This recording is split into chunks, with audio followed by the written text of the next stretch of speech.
Assalamualaikum warahmatullahi wabarakatuh. Innal hamdalillah nahmaduhu wa nasta'inuhu wa nastaghfiruh wa na'udzu billahi min syururi anfusina wa min sayyiati a'malina. May yahdihillahu fala mudhillalah wa may yudlil fala hadiyalah. Asyhadu an la ilaha illallah wa ashhadu anna Muhammadan abduhu wa rasuluh la nabiyya ba'da. Allahumma salli wa sallim ala nabiyyina Muhammad sallallahu alaihi wasallam wa ala alihi wa sahbihi wa man sara ala nahjihi ila yaumiddin, amma ba'd. Ayo ikhwah, kita lanjutkan kajian akhlak. Kali ini kita akan membahas tentang safah wal humku. Safah itu artinya bodoh, humku dungu. Safih ya, safih bentuk jamaknya sufaha. Tapi nanti kita akan perhatikan makna dari safah dan al-humku. Safah itu khifatul hilmi. Safa itu tidak sabaran, au naqiduhu awil jahlu, bodoh lawan dari sabar. Ini jadi orang yang nggak sabaran itu disebut bodoh. Secara istilah safa itu naqidul hilmi, tidak sabaran, ya. Suratul ghadab, mudah marah. Kalau bahasa kita tuh emosional, ya. Ternyata safa itu bukan sekedar bodoh, artinya emosional, mudah, ya, naik darah. Tuh. Wattishu min yasir umur, dari urusan-urusan yang kecil dia mudah sekali, naik, ya, temperamental kata orang tuh. Wal mubadara fil batshi, dan segera, ya. Biasanya itu ditampakkan dengan mudah menghakimi orang, menjudge orang. Wal iqa'u bil mu'adza wasaraf fil uqubat, serta melampaui batas. Wa idharul jaza' min adna darar, dan mudah mengeluh. Jadi karena dia emosional, ya, kalau melihat merespon itu cepat marah. Terus kalau ada penderitaan, dia mengeluh. Wa qala al-Jurjani as-safa ibaratun an khifatin ta'aradul insan minal fara wal ghadab. Kata al-Jurjani saat beliau memberikan definisi safa itu adalah bentuk emosional yang terjadi pada seseorang, baik gembira, yang menyenangkan atau yang tidak menyenangkan. Kalau senang dia euforia, gaduh gitu kan. Begitu juga kalau menghadapi yang dia nggak sukai, sama dia cepat marah. Fatahmiluhu alal amal bi khilafi zuhuril tauril aqli wa mujibi syar'. Maka sikap seperti itu membawa dia untuk bersikap tidak sesuai yang semestinya. Cepat marah, ya, cepat menghukum orang. Nah, nanti kalau sudah reda, nyesel. Itu sikap seperti itu. Kata Ibnul Qayyim, safa itu ghayatul jahli. Safa itu puncaknya kebodohan. Ya, wa huwa murakkabun min adamil ilmi bima yasluhu ma'asyuhu wa ma'aduhu wa iradatu yukhalifu. Dia murakkab. Jadi itu apa istilahnya, kumpulan, ya, murakab. Jadi bukan satu. Pertama karena kurang ilmu, tuh, ya, serta kemauannya tidak terkendali. Jadi karena bodoh, kurang ilmu, sehingga dia memutuskan tidak sesuai yang seharusnya. Ya, merespon itu cepat sekali tanpa perhitungan langsung. Nah, sekarang yang kedua, humku. Mana asal dari humku itu, yaitu dungu. Ya. Dungu itu artinya kilatul akli, akalnya kurang. Jadi katanya humku kalau dalam bahasa Indonesia sangat tumpul otaknya, tidak cerdas, bebel, bodoh, bahasa kasarnya tolol, al-humku, dungu, yang suka dipopulerkan dengan dungu. Jadi orang mikirnya udah kemana, kata bahasa pergaulan tell me ya, telat pikir. Al-farqu, kita tidak bicara panjang di sini, ada perbedaan-perbedaan nih.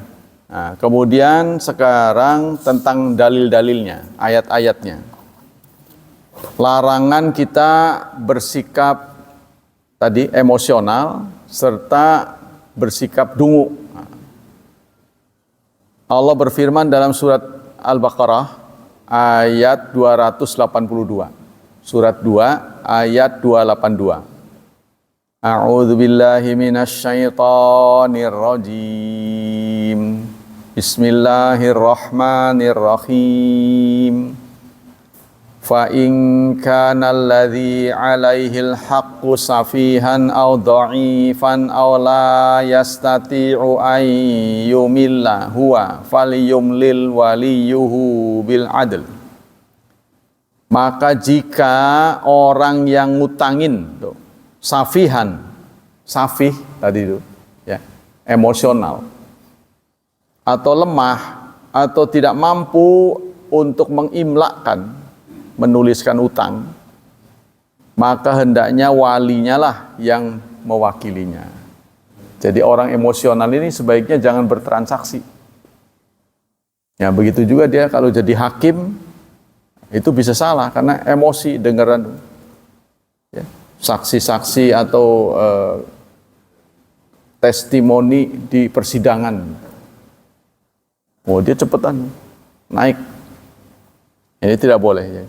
Orang pemimpin itu harus sabar. Ya, begitu juga dalam surat 4 ayat 5, wala tu'tus sufaha. Janganlah engkau berikan kepada sufaha. Sufaha itu bentuk jama dari safih. Safih itu orang yang safah tadi. Ya, yang bodoh atau orang yang emosional karena kebodohannya. Jadi dia emosi karena kebodohannya. Nggak ngerti. Jadi ada cerita yang menarik begini. Ada orang menjadi member dari WA. Member WA itu kumpulan banyak etnis. Banyak etnis. Ya, sukunya banyak. Lalu dia melihat adegan suatu peristiwa, orang menganiaya suku tertentu. Lalu dia sebut dasar suku itu mah goblok gitu. Di antara member tuh ada yang sukunya sama. Ada yang memberitahu, kamu jangan ngomong begitu, kalau benci sama orang jangan bawa-bawa suku. Ya nggak apa-apa, itu kenyataan kok, itu kata dia. Jadi nggak dicabut kan, kalau baru sebentar kan bisa dicabut, bisa dihapus, nggak dihapus, geger jadi. Berakhir dengan apa? Keluar dari grup. Nah itulah. Ini ada orang-orang tertentu yang bebel. Diomongin itu susah. Saya memberi petunjuk begini, kenyataan yang kita hadapi, di mana kita nggak bisa memilih, itu jangan dicela. Kalau kita cela, pasti akan timbul percikan. Ya kalau kita di Indonesia ini sudah ada sandinya, yaitu SARA, suku, agama. R-nya apa? Ras, A-nya antar golongan. Ya, itu biasanya memicu ya. Jadi sangat riskan. Nah, kalau kita bergaul tuh begitu, jangan mudah purik, jangan mudah emosi. Jadi harus pikir-pikir. Gara-gara kecewa sedikit keluar. Gimana itu? Saya biasanya keluar karena ditambahkan orang. Dia nambah saya sebagai anggota, nggak ngomong lagi. Nah, saya kan terima. Saya periksa perjalanannya bikin ruwet ini. Udah masukin saya nggak izin, ya udah tak keluarin aja. Kan kita capek ngapusin tuh. Kadang-kadang yang nggak bermanfaat buat kita. Info-infonya malah bikin kita emosi. Cenderung mengadu domba tuh. Manas-manasin tapi nggak ada solusi. Manas-manasin nggak ada solusi. Yang kecenderungnya itu ngejelek-jelekin orang. Nah itu ya. Ini jadi membangkitkan emosi. Membangkitkan emosi, nanti kita naik darah. Naik darah kita sakit gara-gara baca itu. Kita kembali sini. Allah berfirman tadi dalam surat 4 ayat 5, janganlah kau berikan hartamu kepada sufaha. Sufaha ini bentuk jama dari safih. Safih itu tadi safah yang emosional. Mudah tertarik, nggak mikir-mikir lagi. Bertindak itu cepat, nggak dipikir-pikir. Kalau orang bertindak cepat tanpa pikir-pikir biasanya disebut apa? Sembrono ya, ceroboh ya. Nah itu kalau dalam bahasa kita itu tadi emosional.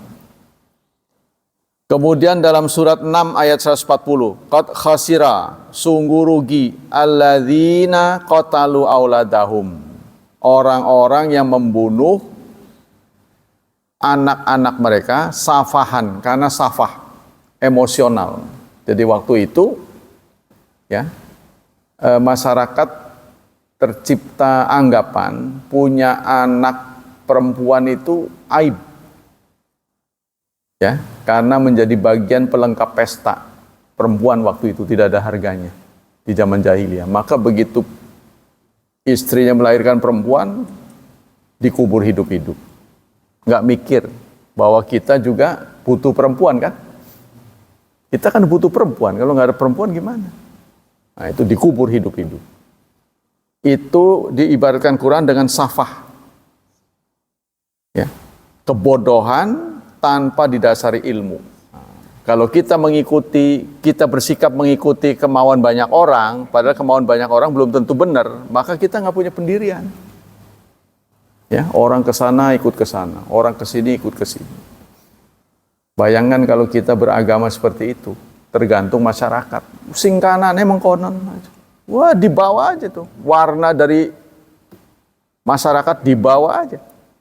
Maka alhamdulillah perubahan itu terjadi kebanyakan ada di dalam komplek. Nah, karena namanya komplek. Ya, kalau di masyarakat udah nggak mau berubah, begitu aja. Malah kita yang terwarnai akhirnya. Nah, di komplek ini berubah karena datang dari berbagai tempat, berbagai suku, berbagai keluarga, ya, berbagai adat istiadat, tapi jadi satu di sini. Yang menjadi standar apa? Yaitu kita Islam. Kita kan disatukan oleh Islam ini. Ya kan? Kita bisa duduk di sini karena Islam ini. Coba Bapak lihat kalau ada kumpul-kumpul di luar Islam itu bagaimana? Ya paling waktu kematian, waktu upacara nikah, kita bisa kumpul. Tapi kita kumpul di sini bisa 5 kali sehari semalam. Islam yang menyatukan kita. Maka itu fa asbahtum bi ni'matihi ikhwana wa kuntum ala syafa hufrah. Kamu sudah di ujung jurang. Kita bertikai ya. Kalau kita tidak disatukan, contohnya nggak usah jauh-jauh lah. Meskipun sholat 5 waktu nggak ada pengajian, itu nggak ada penghalusan. Di masjid-masjid tuh kan sama sholat 5 waktu, tapi nggak ada kajian, itu pastinya tidak ada perbaikan. Karena dia nggak ngerti. Nah disinilah kita menjadi titik, ya, titik persamaan sekaligus titik perbedaan. Yang berbeda bisa ditanyakan, oh kenapa begitu, kenapa? Ya, kita tahu. Kita memahami kenapa orang begitu, kenapa orang begini. Karena ngaji kan. Kalau orang nggak ngaji kan nggak tahu, jadi dianggapnya salah aja orang.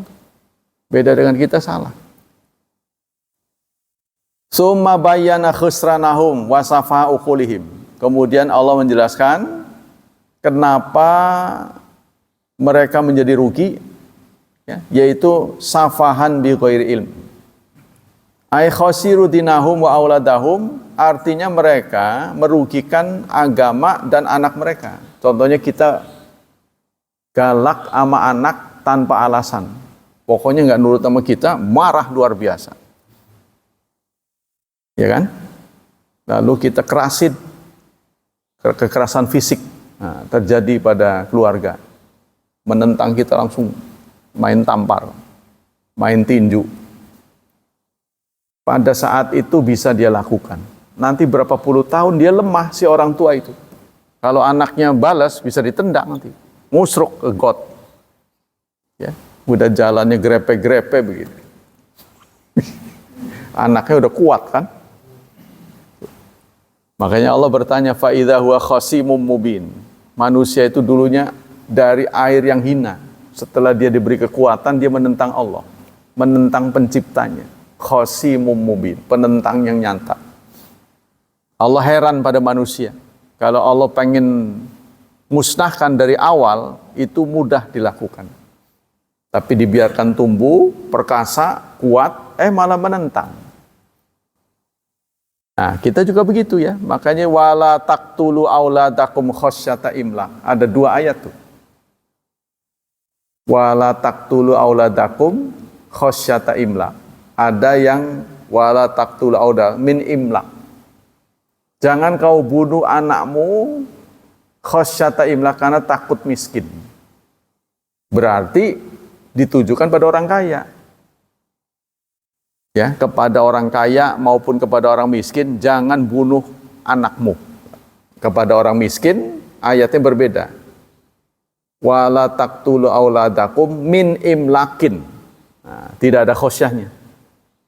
Karena kemiskinan. Jangan kau bunuh anakmu karena kemiskinan. Nahnu narzukukum wa iyahum. Kami yang memberi rizki kamu dan mereka. Tapi di ayat yang tadi itu berbeda redaksinya. Nahnu narzukuhum wa iyyakum. Kamunya dikebelakangkan. Karena apa? Nanti tiba saatnya kita lemah, kita pensiun. Siapa yang mengongkosi hidup kita? Anak. Ya. Mengongkosi hidup kita siapa? Anak. Makanya kita akan beruntung kalau punya anak berhasil semua. Anaknya banyak. Kalau anaknya sedikit, kurang jadinya. Ya, bayangkan Anda sakit, butuh biaya, katakanlah 10 juta.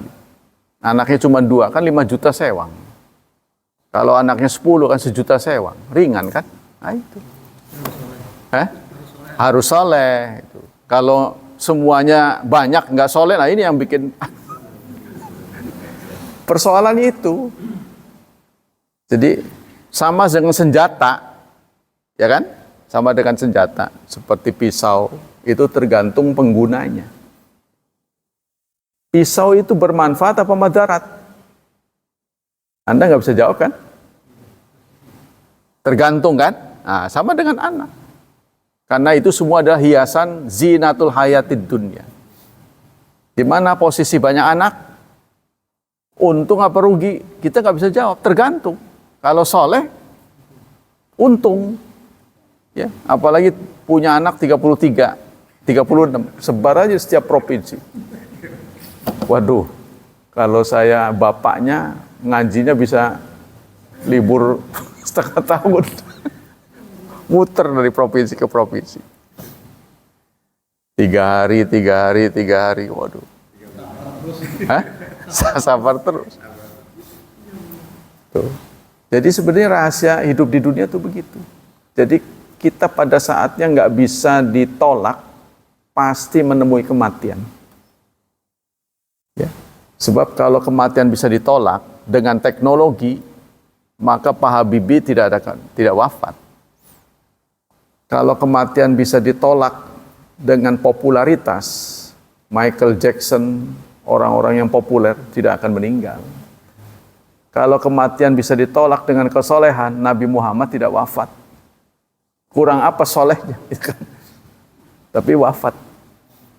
Begitu juga yang lain lah. Pokoknya kalau kematian bisa ditolak dengan kekuasaan, penguasa Orde Baru tidak akan wafat. Kurang apa kuasanya? Coba Anda lihat semua. Pada waktunya wafat semua. Nah, tugas kita adalah menjaga karunia Allah supaya awet. Maka itu ku anfusaku, jaga diri kita. Kita kembali ke sini. Sekarang hadis-hadis yang mendukung akhlak yang tidak baik ini. Dari Jabir bin Abdillah, anna Nabiyya sallallahu alaihi wasallam qala li Ka'ab bin Ujrah. Suatu saat Nabi bersabda kepada sahabatnya Ka'ab bin Ujrah, "A'adzallahu min imaratis sufaha." Semoga Allah melindungimu dari pemimpin yang sufaha, pemimpin yang emosional. Pemimpin yang emosional. Qala wa ma imaratus sufaha? Lalu Ka'ab bin Ujrah ini bertanya, apa yang dimaksud dengan imaratus sufaha, pemimpin yang emosional? Umara yakunu ba'di, pemimpin-pemimpin yang akan ada setelah aku. La yaqtaduna bihadyi, mereka tidak menggunakan petunjukku. Wala yastannuna bisunnati, mereka tidak nyunah dengan sunnahku. Faman saddaqahum bikizbihim, barang siapa yang membenarkan kebohongan mereka, yang bohong dibenerin. Wa a'anahum ala zulmihim, menolong kezaliman mereka. Faulaika laisu minni, maka mereka bukan aku. Nah ini hadis-hadis begini kurang disampaikan oleh ustadz-ustadz, pada nggak berani. Dianggapnya politik tidak ada kaitan dengan agama. Lah ini ayat hadis-hadis tentang politik, tentang kepemimpinan. Ya, jadi kalau kita ngerewangi pemimpin yang nggak benar, Rasulullah mengancam falaisu minni, mereka bukan aku. Walastu minhum, dan aku bukan dari mereka. Terus apalagi akibatnya? Wala yaridu ala haudi, ini yang menyedihkan. Mereka tidak akan datang ke telagaku. Telaga Kausar. Ya, udah tahu kan berita tentang Kausar kan? Nanti di padang mahsyar kita dikumpulkan, manusia pertama sampai manusia akhir, nggak tahu berapa jumlahnya. Tentu saja di mana saja kita ngumpul pasti haus, walaupun di tempat dingin ya. Makanya setiap acara apa saja pasti ada panitia yang sibuk dengan air minum, karena memang pasti ngumpul tuh haus. Maka Rasulullah sebagai nabi kita, beliau paham benar, maka dia duduk di telaga memberi minum yang datang. Nah, ada orang yang tidak diperkenankan minum, yaitu tadi yang membenarkan yang salah, menyalahkan yang benar. Mereka tidak akan datang ke telagaku. Ya, kata di sini. Wala yaridu ala haudi, dan tidak akan datang ke telagaku. Wa malam yusaddiq bikidbihim, barang siapa yang tidak membenarkan dustanya mereka. Walam yu'inhum ala zulmihim, tidak menolong kezaliman mereka. Faulaika minni, baru itulah golonganku. Wa ana minhum, dan aku bagian dari mereka. Wa sayaridu ala haudi, dan mereka akan datang di telagaku. Nah, itu janji Rasulullah. Hadis ini dirawikan oleh Ahmad, Abu Ya'la, Ibnu Hibban, Tabrani, Hakim, Baihaqi. Qala Munziri fi Targhib wa Tarhib wal Haitami ruwatu mujtama lahum fi sahih. Kata Haitami, perawi-perawinya disepakati sahih. Wa sahahu Ibnu Hajar. Kemudian Ibnu Hajar, penulis Fathul Bari, menyatakan hadis ini sahih. Wa qala al-Albani, Albani ya, sebagai ulama mutakhirin, beliau juga mengatakan sahih li ghairi. Hadis ini sahih. Nah, jadi kita kalau menerima hadis itu semuanya, kalau dibahas ikut dibahas. Kalau di sana berwarna kita katakan berwarna, kalau satu dikatakan satu, itu baru jujur. Saya kepengennya begitu. Tapi ya itu orang yang sedikit ini kurang mendapat tempat. Ya, jadi diinginkannya berita yang amoh-amoh. Wa imaratus sufaha, pemimpin sufaha, wa huwa fi'lum al-mustabun minhum minaz zulmi wal kidz, yaitu manfaatnya yang kita terima dari pemimpin yang zalim itu, pemimpin yang sufaha adalah zalim dan kebohongan. Kebohongan di mana-mana, disebar, hoax. Tapi yang menyedihkan justru didukung oleh aparat. Itu yang kerok. Jadi hitam dikatakan putih, putih dikatakan hitam. Ya, sebab kita cenderung membenarkan banyak orang. Contohnya begini, kalau ada orang menyodorkan angka, ya, contohnya dia menyodorkan angka 10 atau angka 8 lah. Dia menyodorkan angka 8. Lalu dia bertanya pada Anda, berapa ini? Kan kita ngomong seaslinya 8. 10 di depan kita. Lalu ditanyakan orang yang di depan kita, berapa ini? 8. Yang 9 ngomong, yang 9 sisanya nih, 6 itu. Ini membuat kita bingung. Kok begitu sih? Nah itu. Itu terjadi pada kita. Jadi banyaknya suara itu mempengaruhi pendapat. Nah kita diminta teguh di tengah-tengah hoax. Adanya berita dusta, kita tetap lempeng. Itu yang susah. Tetap lurus itu. Kalau sekarang Anda mempertahankan Islam, bertahan dengan Islam, di tengah-tengah orang Islam, itu nggak heran. Karena semuanya mendukung. Anda sholat di tengah-tengah masyarakat yang sholat, tidak heran. Tapi kalau Anda tetap sholat di tengah masyarakat yang nggak sholat, itu baru teguh. Ya, mungkin kita boleh jadi sesekali menghadapi begitu. Contohnya kita ada di masyarakat yang banyak non-muslim. Kita tetap makan yang halal. Walaupun yang tidak halal enak-enak, murah-murah. Kita tetap cari yang halal, halal food. Kita cari yang benar menurut syariat. Itu tidak mudah. Ya, di tengah-tengah, biasanya orang Islam sendiri yang salah. Mereka pada makan babi.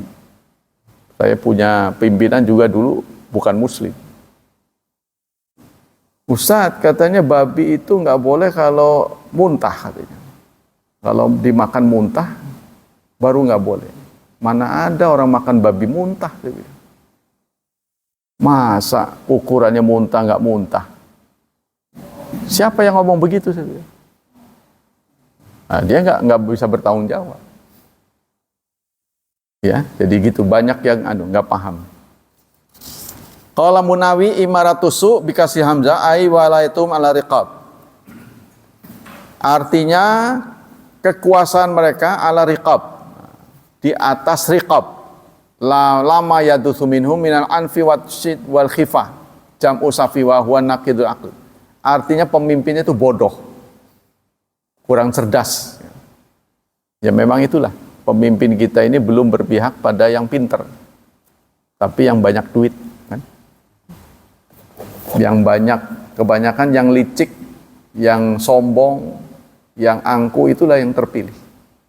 Karena orang soleh itu cenderung nggak banyak tingkah. Karena nggak banyak tingkah ini nggak laris jadi. Nggak banyak gaya lah singkatnya.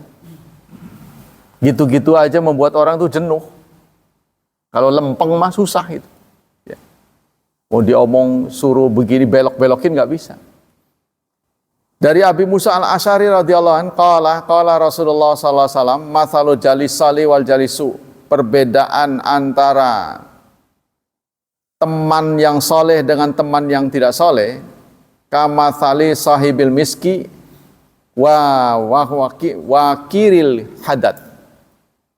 Jadi Rasulullah mengumpamakan teman yang soleh dengan teman yang tidak soleh seperti penjual minyak wangi, ya, dan pandai besi. Kita punya teman, satu jualan parfum, satu pandai besi.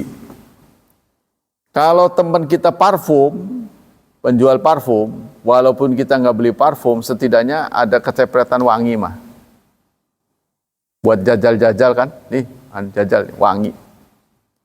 Sebaliknya, kalau kita berteman dengan pandai besi, setidak-tidaknya bau besi. Mungkin contoh ini nggak begitu cocok. Kalau dengan yang populer sekarang tuh begini. Anda berteman dengan penjual minyak wangi dan perokok lah gitu. Itu lebih tepat. Kalau dulu pandai besi jarang kan? Perokok lah. Setidak-tidaknya baju Anda pasti ada lubang. Saya nggak ngerokok ke lubang. Oh, saya ingat duduk sama si Anu. Pasti kepletikan gitu loh. Ya kadang-kadang peletikan itu, aduh, apinya itu, meletik ke kain kita, bolong. Padahal kita bukan bolong. Pasti itu, kalau deket-deket. Atau paling tidak baunya. Nah itu ya, jadi baunya pasti ada. Begitulah kita bergaul. Jadi bergaul itu penting. Tapi kepada siapa kita bergaul, teman bergaul itu sangat menentukan arah akhlak kita. Qala Abu Hatim wal wajib ala akil tarka subatil ahmak. Kata Abu Hatim, yang wajib bagi orang yang berakal ya, meninggalkan pertemanan dengan yang dungu. Tadi itu yang emosional, yang dungu, sebab kita akan ke bawah. Tapi yang lekat, kalau laki-laki mah kurang ya. Kalau saya melihat begini ya, laki-laki berteman itu kebanyakan pertemanannya nggak benar, baru deket tuh. Pertemanannya nggak benar, baru dia deket gitu. Tapi kalau orang soleh jarang berteman, jarang deket gitu. Kalau laki-laki ya, pengamatan saya begitu. Cuma perempuan itu deket. Perempuan bisa deket benar, bisa makan bersama berjam-jam, nanti besok lagi begitu, besok lagi. Heran saya nggak bosen-bosen gitu. Apa karena begitu ya? Enggak juga, kan kita ada pensiun. Contohnya jalan aja. Jalan. Perempuan tuh bisa gandengan sesama temannya. Kalau laki-laki saya lihat jarang ada gandengan. Ya seperti Rasulullah dan Abu Bakar lah. Kemana-mana itu kan mertuanya sebenarnya. Saya dengan menantu ya ada jaraknya itu kan. Dia juga bosan sama saya juga bosan sama dia. Tapi sesekali ketemu, tapi jarang bisa begitu tuh. Lekat gitu. Seperti Nabi dengan Umar, Nabi dengan Utsman, Nabi dengan Ali bin Abi Thalib. Kalau cucu iya. Kita yang mau deket, dia nggak mau kita. Karena menurut kita, bahasanya udah beda, kesenangannya beda. Tapi kalau kita mengerti dia dekat. Kalau kita mau memahami curhatan dia. Tapi kalau kita cenderung menolak, begini menolak, oh dia nggak masuk kriteria, nggak cocok. Nah ini jarang yang begitu. Kemudian diberitakan, nah kata Rasulullah, kalau kamu berteman dengan tukang parfum, setidak-tidaknya baumu wangi. Kalau kau berteman dengan pandai besi, pasti kecepretan. Paling tidak bau apinya tuh, bau asap. Ya, memang ada kecenderungan begitu ya. Orang pasti akan mencari teman yang bisa diajak ngomong, biasanya gitu. Biasanya dipilih berdasarkan tua, berdasarkan suku, berdasarkan latar belakang.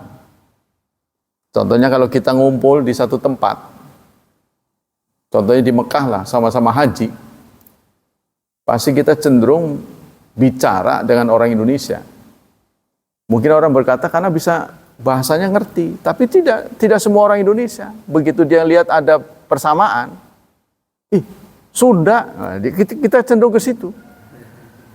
Dari mana itu kan? Pandeglang, sama tuh. Terus BPI, itu deket lagi. Pokoknya semakin sama itu, semakin gatuk gitu kan. Dalam bahasanya semakin pas. Gitu. Nah, kita cenderung begitu. Nanti katanya dalam sebuah hadis sebutkan al-arwahu junudun mujannadah. Kecenderungan itu dibenarkan dalam hadis. Ya.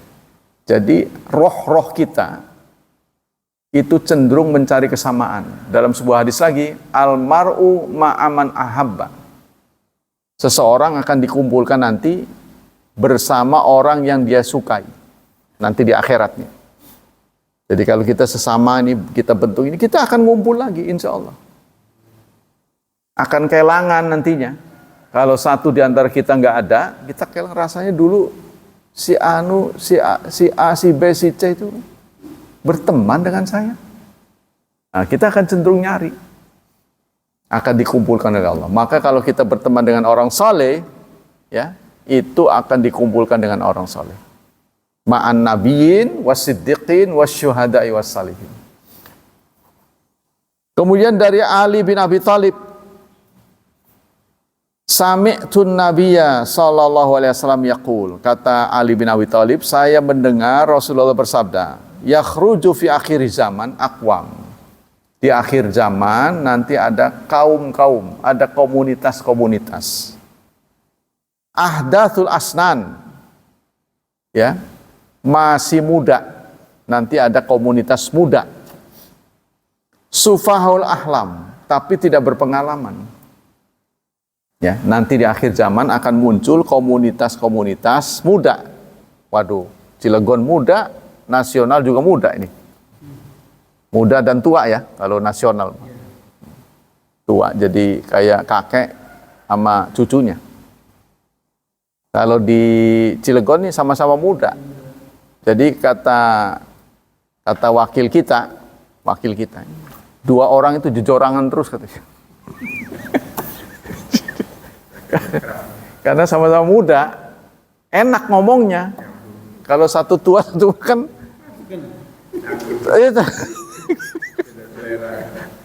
nuntun kakeknya kan. Makanya nggak resep tuh jenderal-jenderal. Kalau bisa diganti, kayaknya kok nggak enak bener tuh. Nah, tapi Cilegon ini muda sekarang. Ya, mulai pasar, wah nggak cocok nih dibersih-bersihin. Atau kabel semrawut, tapi belum masuk BPI nih. Iya, memang saya lihat memang begitu sih. Petugas ini yang urusan kabel nih, setelah nggak ada kepentingan main potong aja dia. Udah itu lintingannya nggak diberesin. Iya. Jadi kira-kira sudah nggak ada pelanggan, tetap aja kabelnya di situ. Ini namanya kan tidak bertanggung jawab. Dia yang bikin, harusnya dia yang bersihin. Harusnya begitu. Ya sama dengan kita lah. Kita harus bertanggung jawab kalau kita ngotorin masjid, sampahnya bawa juga. Kan kita yang ngotorin, kita bawa juga. Jangan kita meninggalkan sampah. Tinggalkan yang bukan sampah itu. Yang bukan sampah dibawa, sampah diletakkan di situ. Jangan. Jadi kita harus tadinya bersih, kembali bersih. Mestinya begitu. Jadi kembali kita kepada ucapan Ali bin Abi Thalib, ya. Beliau mendengar Rasulullah mengatakan, nanti akan datang di akhir zaman pemimpin-pemimpin muda yang kurang pengalaman tuh. Yaquluna min khairin qauli bariyah. Dia mengatakan sebaik-baik, nah, dia ngakunya bagus tuh. Saya pemimpin teladan, ngakunya, promosinya. La yujawizu imanuhum hanajirahum, tapi keimanannya hanya sebatas tenggorokan. Nih kata Rasulullah nih, yang bicara Rasulullah, ya, dikutip oleh Ali bin Abi Thalib. Keimanannya hanya sebatas tenggorokan, maksudnya hanya sekedar formalitas. Ya, begitu menjumpai audiennya, pemilihnya pakai peci, baju koko lah gitu. Tapi di rumah, ya wallahi kita nggak boleh nuduh ya. Wallahu a'lam. Karena tumben-tumbenan pemimpin Cilegon ini DKM masjid. Beliau DKM. Ya, kalau di pemimpin nasional ini kan ini baru menteri agamanya. Menteri agamanya kan DKM, iya kan? Istiqlal. Artinya dari dulu DKM dengan pemimpin nasional itu kayaknya berjauhan gitu loh. Maksud saya. Setelah DKM mengurusi masjid aja begitu, nggak boleh ngurus negara. Ini sekarang tidak. DKM bisa jadi ngurus politik gitu kan, pemimpin politik. Itu harusnya begitu, sama punya hak. Sehingga bisa wilayah bisa dimasjidkan gitu. Suasananya bisa seperti masjid, soleh. Harapannya begitu ya. Nah ini kata Rasulullah, keimanannya hanya sebatas tenggorokan. Fa'aina malakitumuhum faktuluhum. Dimanapun kalian menjumpai mereka, bunuhlah. Itu bahasanya galak amat ini. Main bunuh aja nih. Ini faktuluhum bukan qatiluhum. Kalau qatiluhum perangi, maksudnya robah. Ya, yang buruk jadi baik. Fa inna fi qatlihim ajrun. Tuh. Maka pembunuhan mereka itu ada pahala. Nah, ini yang menginspirasi aksi terorisme. Tapi kan kemarin udah di hari Selasa kan kita sudah sampaikan. Ya. Saudara lihat fikih tentang terorisme itu jarang disampaikan. Saya masih ada 2 jilid.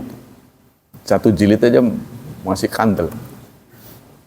Masih ada 2 jilid. Langsung dari pelakunya yang sudah bertobat. Dan sekaligus dari aparat. Ya, jadi semua yang saya bacakan itu sudah lulus sensor.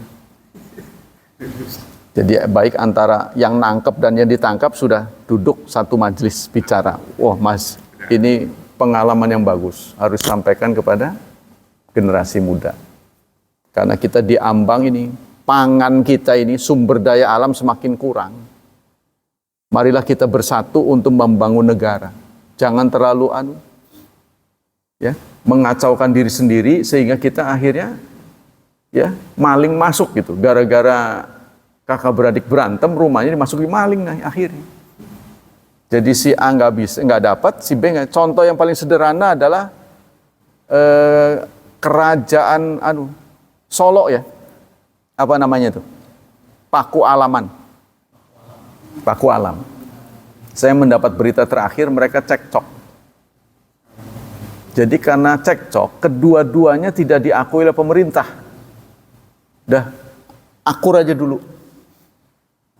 Nah, ketika mereka udah nggak cekcok, nggak dibalikin lagi. Jadi dua-duanya rugi. Sekarang juga problem terjadi pada Hamengkubuwono. Hamengkubuwono ini tidak punya anak laki-laki. Ini persoalannya. Sehingga beliau mau merubah undang-undangnya, undang-undang kesultanan. Supaya tidak ada sultan lagi. Maksudnya memungkinkan perempuan menjadi pengganti beliau. Jadi kalau perempuan nggak disebut Hamengkubuwono lagi. Karena dari dulu yang namanya Hamengkubuwono itu laki-laki. Ini kenyataan pahit. Aturan mah kalau saya jadi Hamengkubuwono, cari aja perempuan lain gitu, dibikin laki gimana sih? Diprogram atau gimana? Kan dia punya kekayaan luar biasa. Contohnya Plaza Ambarukmo punya dia. Gede bukan main. Banyak kepunyaan sultan, kekayaannya melimpah lah. Orang aja bisa diprogram. Tapi kalau sekarang udah terlambat, maksudnya dari dulunya gitu. Ya, udah tahu anaknya nggak ada yang laki-laki, diprogram kenapa gitu? Mestinya, nggak tahu kalau sudah program tapi nggak berhasil ya, saya juga nggak tahu. Tapi itu, jadi dia sekarang lagi merumuskan undang-undang yang membolehkan tahta itu diserahkan pada perempuan. Tapi bahasanya bukan sultan lagi, nggak tahu apa, ratu bagaimana. Belum ada namanya. Karena itu melanggar tradisi. Nah, adik-adiknya udah nunggu tuh. Wah, itu kalau terjadi begitu harusnya ke adiknya. Iya, dia bilang gitu. Tapi ya sultan menginginkan anaknya. Anaknya nggak ada yang laki-laki. Ini problem. Ya? Seharusnya. Tapi kalau sekarang umurnya udah terlambat. Kalau nunggu beliau wafat kan harus ada. Kan kalau beliau wafat harus ada penggantinya. Kalau sekarang punya anak ya terlambat lah. Karena usianya beliau tuh. Dulu-dulunya mesti. Nah itulah. Jadi memang kemauan tidak selalu terwujud. Ya kan? Nah ini satu bukti bahwa kekuasaan seseorang itu dibatasi oleh Allah. Tidak bisa. Orang yang udah punya kekuasaan aja belum tentu bisa mewujudkan kemauannya. Kemudian dari Abu Hurairah. Nah ya, tadi jadi kembali kepada hadis tadi, barang siapa maka bunuhlah mereka, maka sesungguhnya pada pembunuhan mereka itu ajrun, pahala liman qatalahum yaumal qiyamah, di hari kiamat. Jadi Rasulullah mensinyalir nanti akan ada pemimpin-pemimpin muda yang ceroboh. Ya. Dia membuat kebijakan semaunya. Sehingga kebijakan itu menyengsarakan banyak orang. Nah, pemimpin seperti itu segera diganti. Kan? Kalau di Indonesia masih segera diganti, jangan dipilih lagi. Ya paling kekecewaan kita bisa diwujudkan dengan tidak dipilih lagi. Paling sebatas itu. Nggak bisa diturunin, nggak bisa. Karena itu dilindungi undang-undang kan. Sebab begini persoalannya, kalau diganti di tengah jalan, gantinya juga belum tentu lebih baik. Kemudian berikutnya dari Abi Hurairah, hadis berikutnya, qala Rasulullah SAW, innama sata'ti ala nasituna khida'ah, sinuna khida'ah. Sesungguhnya kelak akan datang pada manusia, ya, tahun-tahun khida'ah, tahun-tahun ngetuk. Jadi yang bohong itu yang dianggap benar, yang benar dianggap bohong. Yusaddaqu fihal kadzib, yang bohong dipercaya. Wa yukadzib bihas sadiq, yang benar didustakan. Nah, ini hadis ini ya. Wa yu'taman fihal khanin, yang khianat dipercaya. Tuh. Wa yukhawanu fihal amin, orang yang amanah dianggap khianat. Wa yantaqa fi ruwai bidah, serta mereka bicara dengan suara ruwai bidah. Nah ini Rasulullah mengeluarkan istilah ruwai bidah. Siapakah ruwai bidah ya Rasulullah? Nah, ruwai bidah ini siapa? Ruwai bidah itu as-safi yatakalam fi amril amad, orang bodoh yang bicara untuk rakyat. Pemimpin yang bodoh itu ruwai bidah namanya.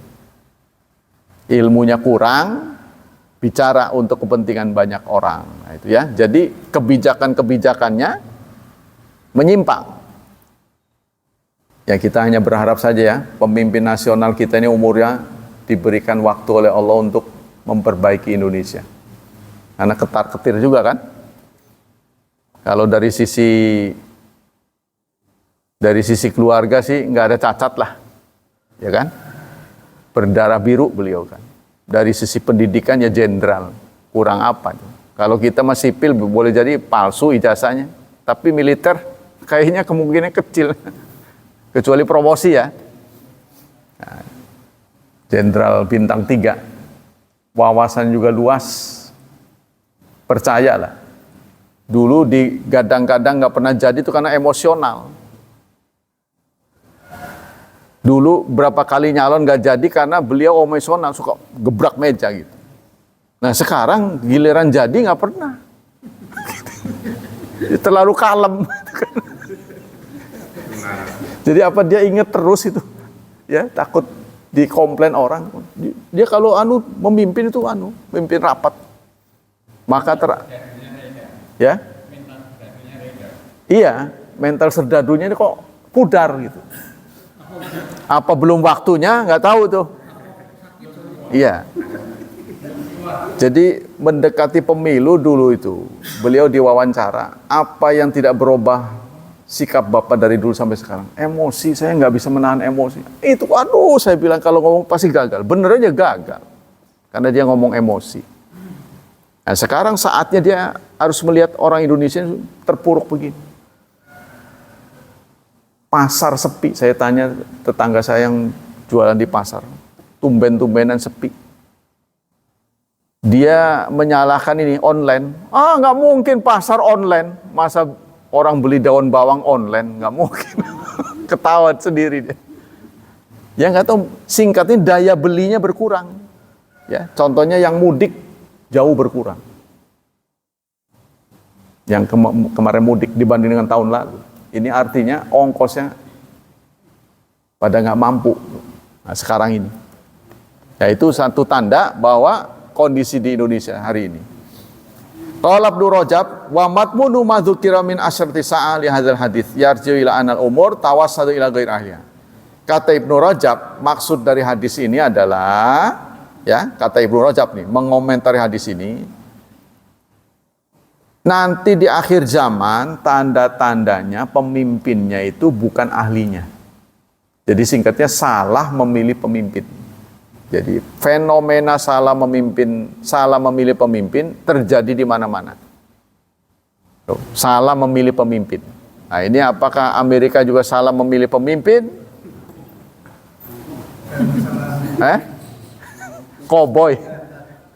Koboi dijadikan pemimpin. Kalau yang kemarin mah Obama itu orang doktor itu, Pak. Itu, ya? Iya, maksudnya pendidikan, terdidik. Kalau yang ini kayaknya pengusaha aja ya. Iya, bisnismen, pengusaha. Kalau pemimpin kita memang bagus sekarang ini. Ya, dari sisi pendidikan dapat, dari keturunan dapat. Cuma yang dulu dicela itu emosional. Nah, sekarang beliau malah santunnya bukan main. Ya begitulah, manusia nggak bisa dilihat dulunya kan. Nah, tapi yang terakhir dia bisa berubah. Pendapat-pendapat ulama, kita menanti beberapa menit lagi. Dari Mujahid, kuntu idam Ibnu Abbas. Suatu saat saya ada di dekat Ibnu Abbas, kata Mujahid. Fajau rajulun, tiba-tiba datang seseorang. Innahu talaka imra'atahu salatan. Dia telah mencerai istrinya 3 kali. Ya, mentalak 3 istrinya. Ini seorang yang datang kepada Ibnu Abbas. Lalu bertanya pada Ibnu Abbas gimana nasibnya. Fasakata, Ibnu Abbas pun terdiam hatta dzanantu anna sayarudda ilai. Saya mengira Ibnu Abbas nggak senang. Ya. Pasti akan diusir orang ini. Faqala yantaliqu ahadukum fayarkabul ahmuka. Lalu beliau berkata, kamu berkata dengan perkataan dungu. Ya, perkataan dungu. Jadi cerai itu diucapkan dengan angka. Kan ini terjadi khilafiyah nih. Kalau ada seorang suami mengatakan saya cerai, saya talak 3 kamu. Sebenarnya jatuhnya berapa? 1. Sama dengan begini. Subhanallah 33 kali. Berapa itu? Subhanallah 33 kali. Terus alhamdulillah 33 kali. Apakah berarti 33? Ya kan? Allahu Akbar 33 kali. Sama dengan kita narik tasbih kan sebenarnya lagi nggak ngitung, lagi iseng aja gitu. Narik tasbih kan nyaman nih, ya kan? Enggak lagi begini aja. Berapa itu? Enggak lagi ngitung begini. Lagi demen mainin jari, bukan ngitung. Sebab kalau ngitung kan pas, ada mentok 33, mentok 30. Ini mah enggak, sembari tidur. Ditarik-tarik ini, enggak ada omongannya sini mulutnya. Nah, Ibnu Abbas marah. Lalu beliau diam, kamu sudah berbuat perbuatan orang yang dungu, kata Ibnu Abbas. Sumayakul ya Ibnu Abbas, ya Ibnu Abbas. Dia manggil, Ibnu Abbas, bentar, apa maksudnya? Wa may yattaqilla yaj'al makhraja. Lalu beliau inna Allah yaqul, kata orang itu, sesungguhnya Allah berfirman, barang siapa yang bertakwa kepada Allah, ya pasti Allah memberikan jalan keluar. Sebab kalau sudah ditalak 3 kan nggak bisa balik lagi, kecuali ada orang lain masukkan. Wa inna kalam tattaqillah. Lalu dijawab oleh Ibnu Abbas, apa yang kamu lakukan itu tidak bertakwa. Apa yang kamu lakukan, kamu tidak bertakwa. Maka sekarang kamu talak 3 jatuh. Karena ucapan orang dungu. Kata Ibnu Abbas, sebenarnya jatuhnya 1. Tapi karena di zaman Umar juga pernah begitu. Kesel, ngelihat orang tuh sebentar-bentar talak, sebentar-bentar talak. Kalau benci, silahkan benci. Tapi jangan talak yang Anda ucapkan. Keluar kayak dulu kemana? Ya, kalau kita bertengkar dengan istri, jangan yang pertama keluar dari mulut kita itu talak. Talak itu berat gitu. Jangan. Ya Anda kalau nggak cocok kemana kayak dulu gitu. Sebab siapa tahu itu emosi. Jangan sebentar-bentar talak. Itu pernah dihukum di zaman Umar bin Khattab. Saya talak 3 kamu. Datang ke khalifah. Iya kamu talak 3. Digituin sama Umar bin Khattab. Supaya dia nggak bisa balik lagi. Karena kalaupun balik, orang seperti ini nggak pantas jadi suami. Ya, emosional. Nah, itu tadi, ini sikap emosional itu adalah tadi urusan suka nggak suka, pertengkaran kecil memicu talak. Jangan, talak itu masalah besar. Ya, apalagi kalau udah punya anak, kita harus pikirkan kemana anak kita harus berpihak, ke suami apa ke istrinya. Jadi jangan mudah. Kalau Anda lagi nggak seneng, udah keluar aja, berpisah kayak dulu. Tapi jangan bahasanya talak, ngilangnya dulu gitu. Nanti kalau dia nyari-nyari kemana, jangan tanya saya, lagi jengkel saya. Nanti kangen lagi. Tuh ya. Jadi jangan cepet sebentar-bentar talak, sebentar-bentar talak. Itu mulut apa begitu? Ya, itu kita usahakan. Jadi jangan ada kata talak. Tapi talak itu dibutuhkan ketika sudah nggak bisa akur lagi, sebenarnya berantem terus ya, madaratnya lebih besar, akan mengarah kepada hal-hal yang justru akan lebih berat. Maka talaklah jalannya. Baik, demikianlah hadirin, hafizani hafizakumullah, akhlak yang kita pelajari pada hari ini. Semoga Allah melimpahkan pahala yang berlipat ganda untuk kita. Semoga Allah tetap berkenan melindungi dan menyelamatkan kita dari wabah dan fitnah, dari syubhat dan syahwat. Serta kita selalu berdoa untuk masa depan anak kita, semoga dimudahkan, diberikan berkah, serta ditakdirkan menjadi hamba Allah yang salih dan salihah. Subhanakallah wa bihamdika asyhadu an la ilaha illa anta astaghfiruka wa atubu ilaik. Wassalamualaikum warahmatullahi wabarakatuh.